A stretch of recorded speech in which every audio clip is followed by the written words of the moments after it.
Greetings and namaskar. Thank you, Tagore Society.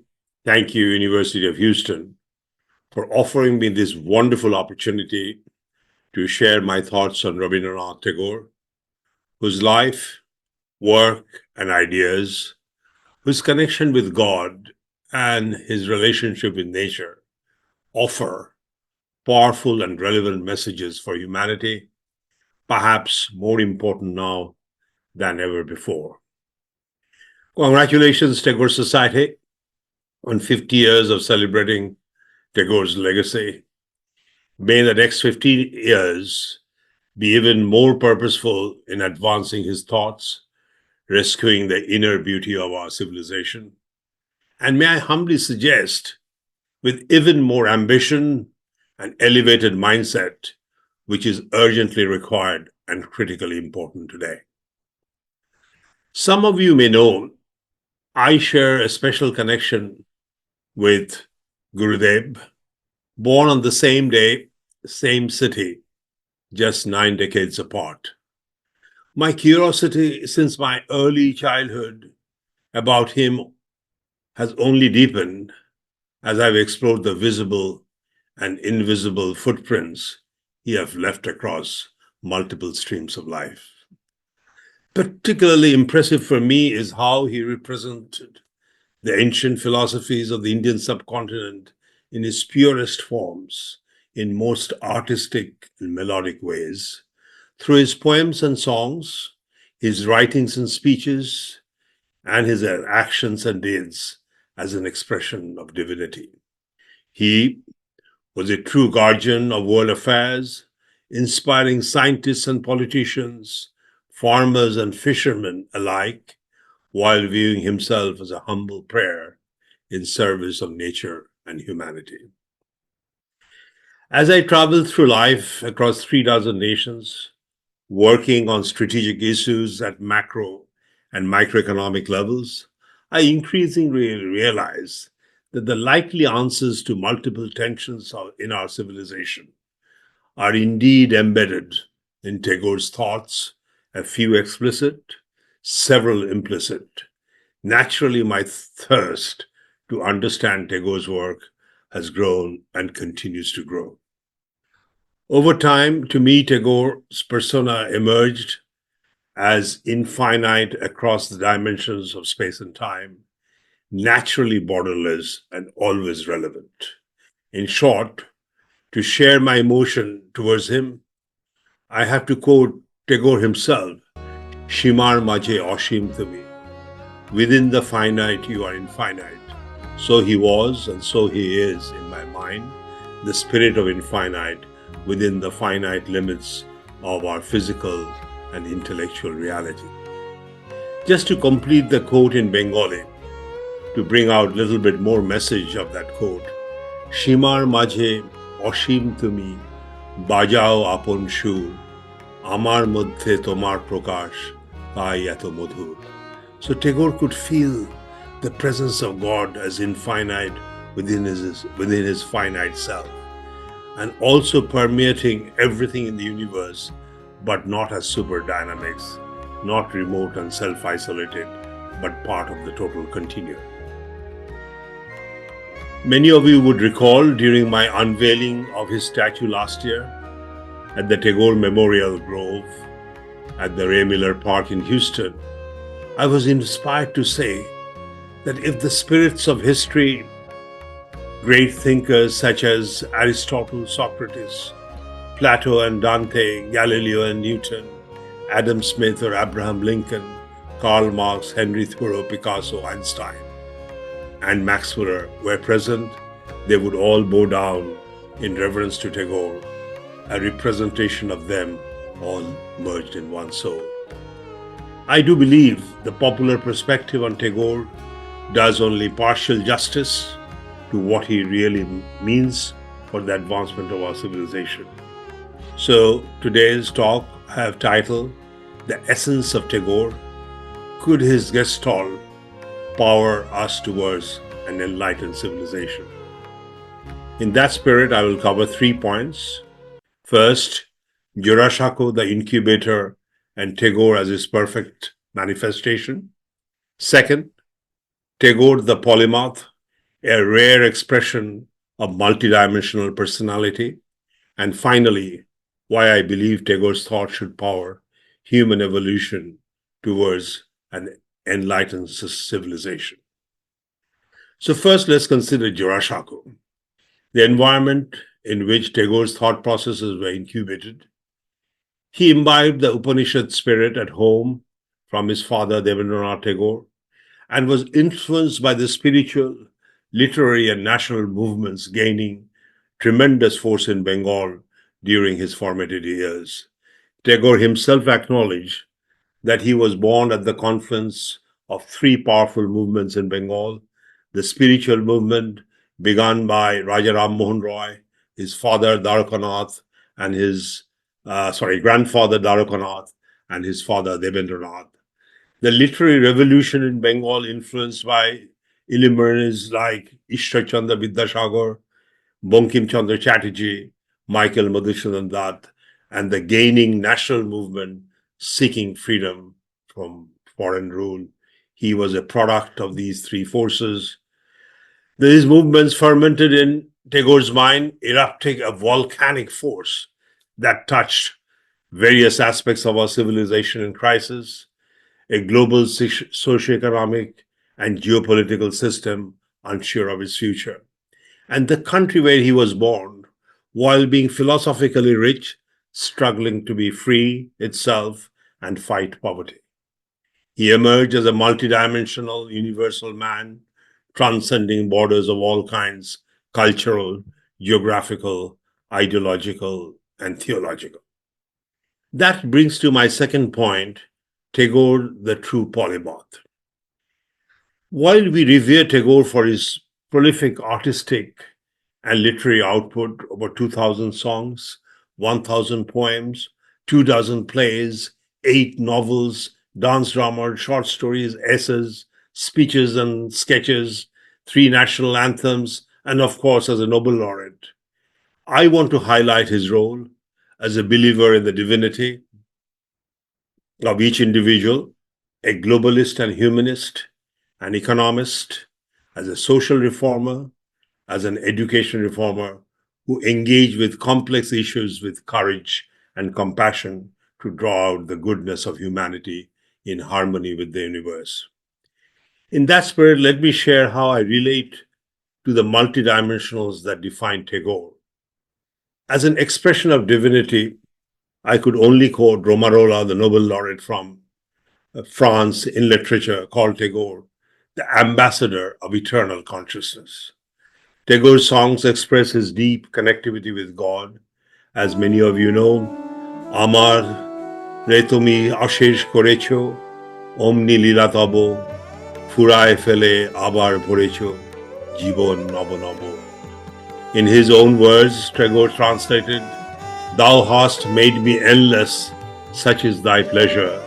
The frail vessel thou emptiest again and again, and fillest it with fresher life." Indeed, as many of his songs and poems, in his essays and plays, you could sense Tagore truly believed in his strong nexus with the divine. He indeed, to me, is the expression of divinity. Second, I want to talk a little bit about his appreciation of Indian philosophy and his concern for India's socioeconomic dynamics at the time he was in the Indian subcontinent. Tagore wanted the subcontinent's people to draw strength from the Vedas and Upanishads, freeing themselves from the narrow superstitions to move towards the enlightenment he believed existed in Vedic India. In his songs and poetries, you can sense how he wanted the people to connect with their rich heritage while shedding the shackles that compromise the dignity and those who live at the base of the pyramid.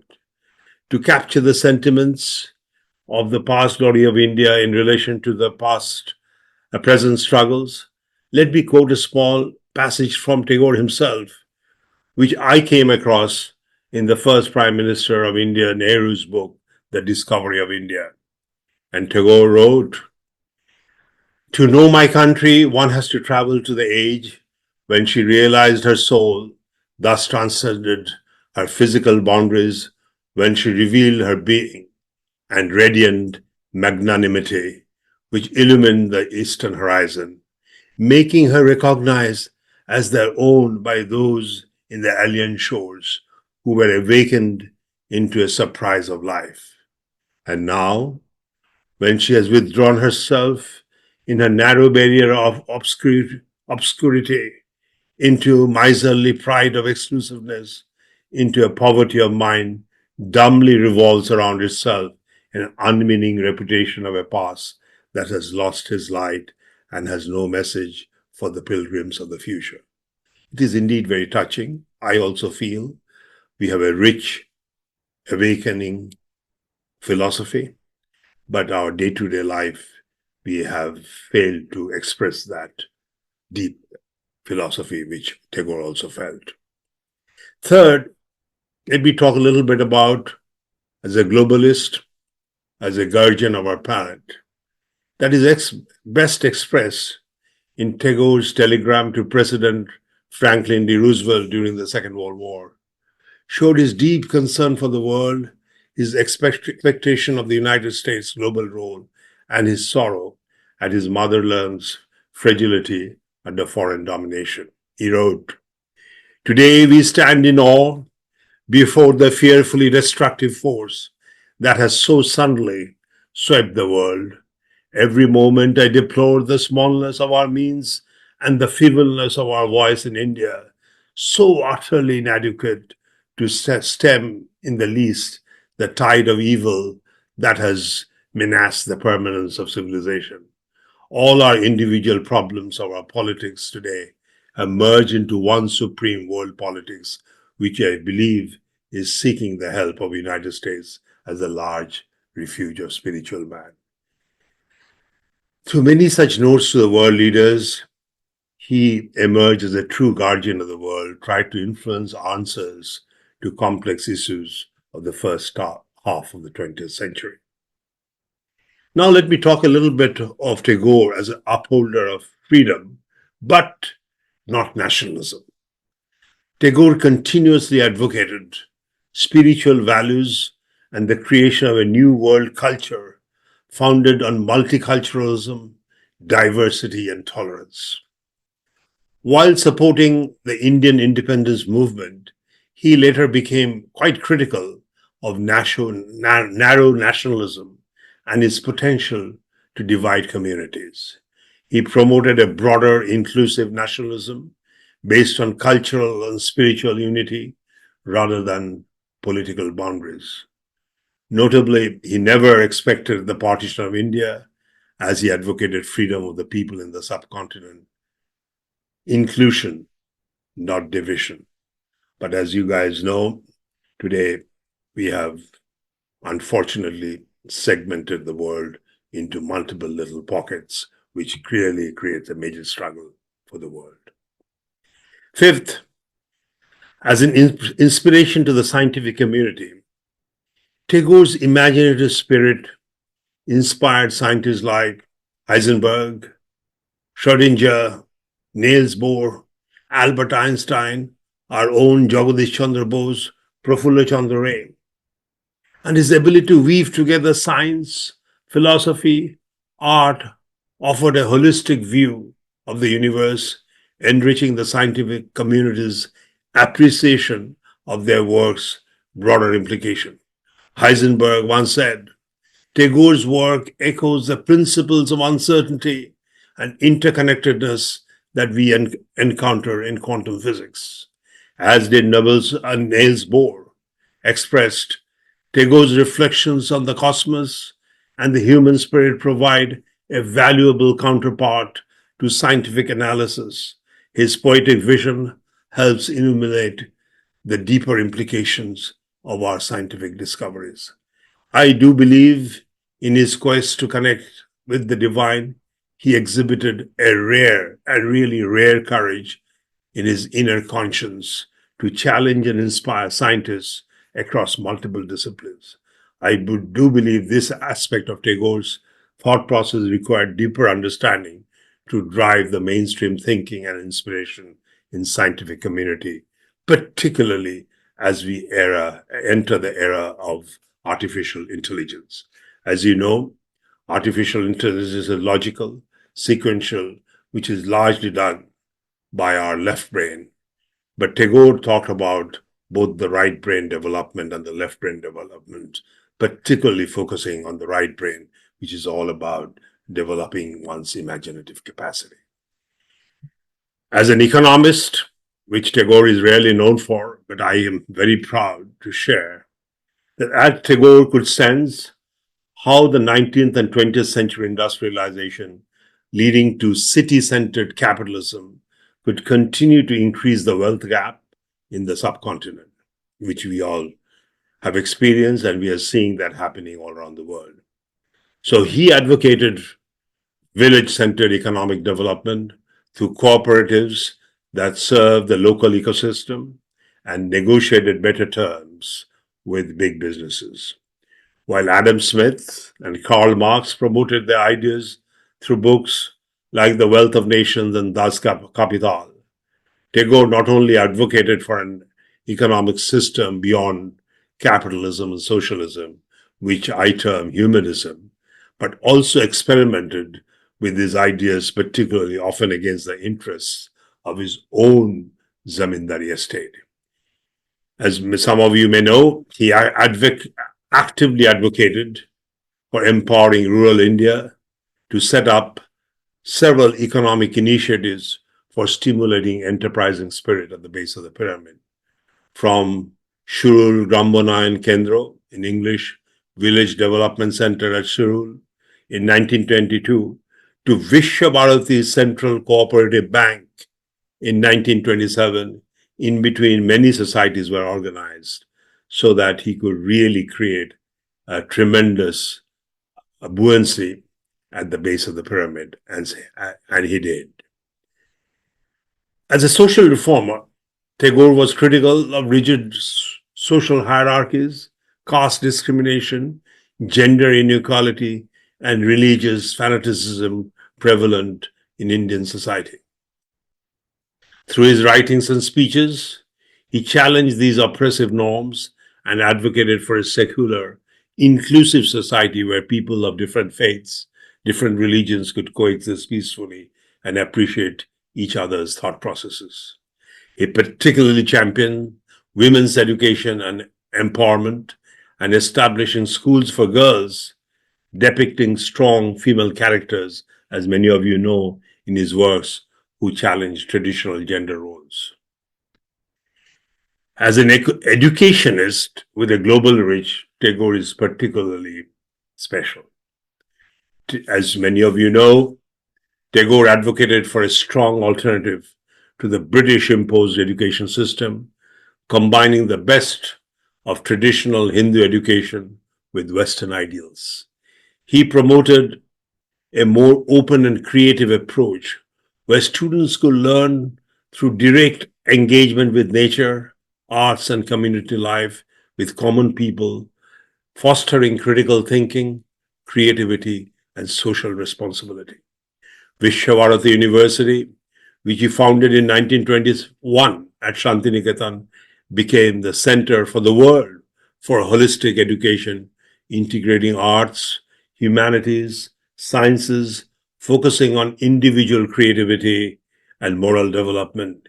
He emphasized integrating education with rural life and empowering rural communities.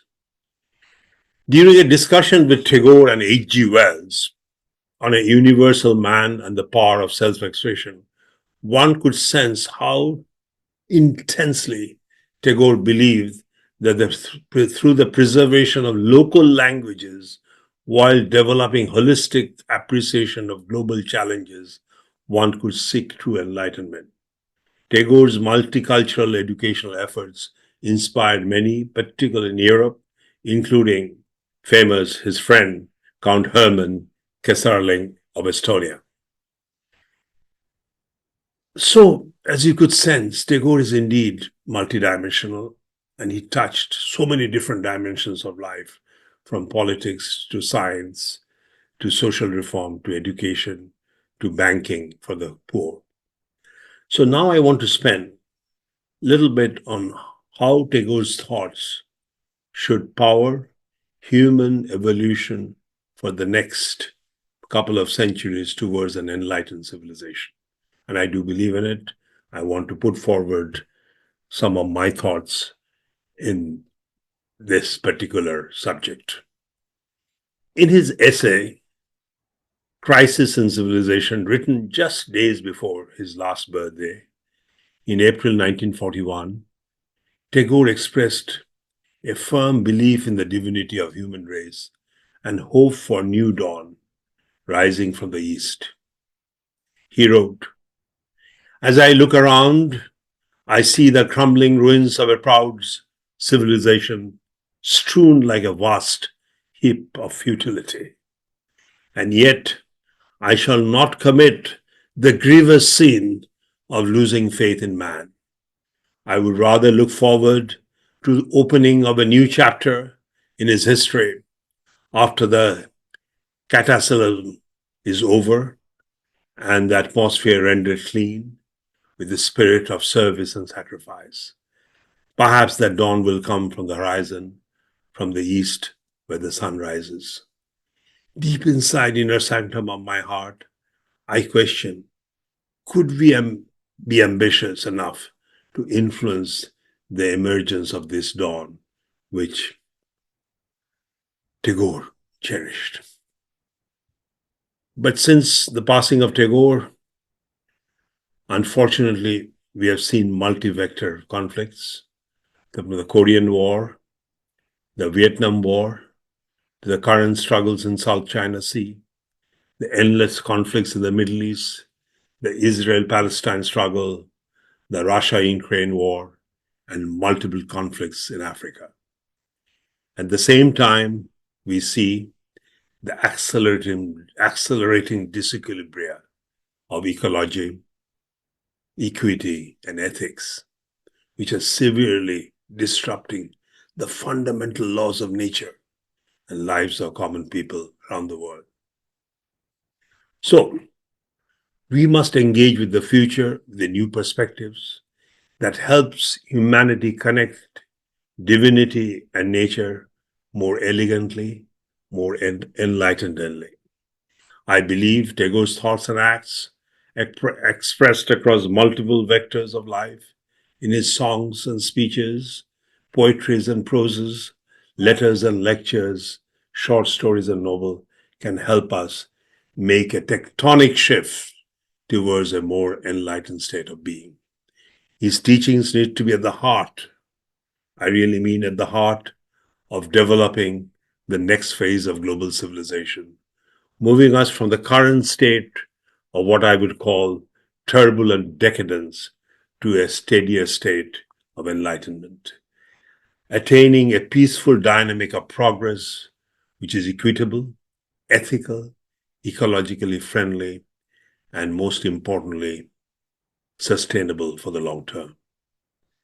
In fact, in Sri Aurobindo's words, what he said of Tagore, he's one of those great figures who have opened the gates of the future to us and made an immense breach in the walls of old conventions and prejudices. In that spirit, I hope Tagore Society, the University of Houston, and many other organizations will lead a reset movement focusing on three key themes. First, promoting Tagore's work for global peace is extremely important, and his emphasis on universal humanism, cultural pluralism, social justice, we have to take on this three words with highest level of seriousness. As André Gide, the French author and Nobel Prize winner, remarked, Tagore's poetry is like a breath of fresh air. In the literary world, his words resonate with profound sense of peace and deep connection to the universal spirit. After all, Tagore, who had strong doubts on the effectiveness of League of Nations, was one of the few philosophers who firmly believed The world peace could be achieved only if the East and the West met together with a common fellowship, where knowledge flows into two streams from East to the West, and in their unity is perceived the oneness of truth that pervades and sustains the entire universe. In fact, that conviction was behind, as many of you know, the foundation of Vishwabharati, where he wanted, and he did, bring the best minds from all over the world to exchange creative ideals under one setting. This is important given the current crisis in our geopolitical system, that we now find ways to revive the vision of Tagore, with the senates and parliaments of nations reach out to the Secretary General of the United Nations. That is the kind of ambition with which we should move forward to Tagore's thoughts into action. Second, education reform to enable free thinking in harmony with nature, I think, is extremely important to foster creative thinking, social responsibility, in line with the principle with which he built Vishwabharati University. Talking on education, in one of his letters to a friend, he wrote, "We must prepare the grand field for coordination of all cultures of the world, where which each will give to and take from the other. This adjustment of knowledge through comparative study, this progress of intellectual cooperation, is to be the keynote of the coming age." Could Tagore Society launch a movement towards this profound purpose in the university your members are alumni of, or with Vishwabharati at the core? We have begun a small experiment at IIT Kharagpur and the Academy of Leadership to bring that spirit of creative thinking and social responsibility to build future leaders. I will welcome all of you to join that movement as well. The third theme is the new economic dynamics, which I call cellularism. Could we take Tagore's thought forward in creating a bottom-up enterprising spirit with uncompromising dedication? As Nehru said, above all, talking about Tagore, he was a great human being with the keenest perception of human suffering and of the distress of the poor and the downtrodden. He not only wrote about these people, but actually worked for them and tried to better their lot. Tagore emphasized the importance of integrating education with rural life and promoting sustainable rural development. Could we take on this challenge to promote the new concept of economics beyond capitalism, socialism, what I have typically termed cellularism, where each cell, each village has got its own economic identity based on its relationship with the local ecosystem, yet with a global ambition. Could Tagore Society, as a result, University of Houston, the Academy of Leadership at IIT Kharagpur, the Boston Pledge come together to take forward Tagore's messages and create a more enlightened global civilization? As a first step, may I humbly request that we develop a 360-degree perspective on Tagore to conceive programs addressing the critical issues of our times. Just to quote Tagore, I think each one of us should feel the same way. I slept and dreamt that life was joy. I awoke, I saw the life was service. I acted, and behold, service was joy.